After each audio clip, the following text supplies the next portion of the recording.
Hi everyone, this is Aruna, Assistant Professor, Department of Information Technology, SNS College of Technology. In my lecture series today, we're going to see about the basic functional unit in a computer. Kindly watch my previous video. In that I have explained about the computer architecture. So we will know the thing, a block diagram of a computer can contain the 4 different types of units. One is a data, that is an input unit. The next thing is we need the information that can be done by using an output unit. And also for doing this thing, definitely we are having a 2 different units. One is a storage unit, another one is a central processing unit. So for example, if you're giving input data for the thing, this particular data, it will perform certain operation in our arithmetic and logical unit. It will produce an output in terms of an information. For doing this thing, definitely we need the 2 different types of a signal. One is a data flow, another one is a control flow. So the control flow can be done by this particular control unit only. It will control the entire parts of a computers. So this is a central processing unit, how it can be connected with the input unit and output unit. The few examples for the input devices are a keyboard and mouse, and output device is a monitor, printer, speaker, everything we can call it as an output devices. So the major thing is over here is a memory. So memory is definitely needed for storing our data. So this particular memory can be classified into 3 types. One is a cache memory, primary memory, and secondary memory. Cache memory can hold the currently or frequently used data are available in the cache memory. Your primary memory can be called it as a RAM and ROM. So RAM is a random access memory. ROM is a read-only memory. So nowadays we are using a erasable ROM. So through that erasable programmable ROM. So in this case only we can able to rewrite and erase it, and we can rewrite our data. RAM, we are having a static and dynamic. Nowadays we are using a dynamic RAM. Why we are going for a dynamic RAM means during the run time, your memory can be dynamically equally splitter the data to all the equally splitter the storage to the all the devices. For that only we are using a dynamic RAM, and also we are having a secondary storage device. If you doesn't have enough space in our primary storage, so only we are going for a secondary storage. These are the few examples of a secondary storage devices are floppy disk, magnetic tape, CD-ROMs, DVD, hard disk, solid state, pen drives.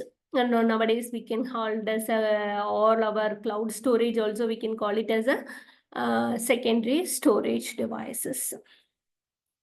So these are the major functional parts. So input device, it will accept the information. So how it can accept the information means by using a human operator, or by using a electromechanical devices such as mouse, keyboard, or you can able to give a voice input, or you can give an input from the other computers. So this can be done by using an input unit. So in your output unit, that particular unit send the result for the processing. So either your result can be displayed in the monitor or to a printer. Second thing is a memory. Why we are using a memory? For storing our instruction and data, definitely we need the memory. So for storing information or a data or instruction, definitely we need a memory. The next thing is the arithmetic and logical unit. It will perform the desired operation on an input information as determined by instruction in a memory. For that thing, we are having a arithmetic and logical unit. Your control unit coordinates the various action because it is coordinate all the input, output, and memory and ALU unit. For that only we are using a control unit. Your processor can contain the arithmetic and logical unit and control unit. Your memory can contain the storing a data of instruction or a data. Your IO devices is nothing but an input and output. So these are the functional parts of a computer. So your input, these are the few examples of input devices. That is a camera, touch screen, mouse, keyboard, webcam, joystick, scanner, microphone, trackball. These are the few input devices. Similarly, you're having output devices. projector, plotter, headphone, monitor, speaker, printer. These are the some of the examples for the output devices. So the next thing is a basic operational concept. So your instruction can consist of two things. One is the operation, another one is the operand. Your operation can be represented in an opcode format. The next thing is the operand. Operand is nothing but a variable. In high level language, whatever the variable, we can call it as a, in assembly language, we can call it as an operand. This is an example for a instruction, add location A, or not. This meaning is this thing, the value present in the location A and or not, it can be added, the data final added data will be stored it in the locations. This is a to address because we are having a two operands over here. Here in this case, load the R1 value to location A. After that, we can able to perform R1, R2. So similarly, you are having a load a location A data to R1. We are performing R1 and R2. Final answer will be stored in R0. So your instruction will be look like this. So this is the operation. This is the operand. R1 and R0 is the operand. Add is the operation. So this is a simple example for an operational concept.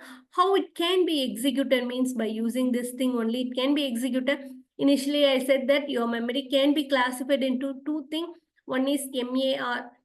Another one is MDR. This is a memory address register. This is a memory data register. Your address register can be did by the program counter and instruction register. Program counter can hold the what is the next instruction to be executed. IR, that is an instruction register, can hold the currently executed instruction. Your IR can convert the operations and operands. So it will be directly contacted to the MDR. MDR can contain the various general purpose register. So your control unit can control the entire part. Your operation can be performed by the ALU. So your processor can contain these type of registers. So in this particular classes, we have discussed about the what is the computer architecture and each and usage of the functional unit.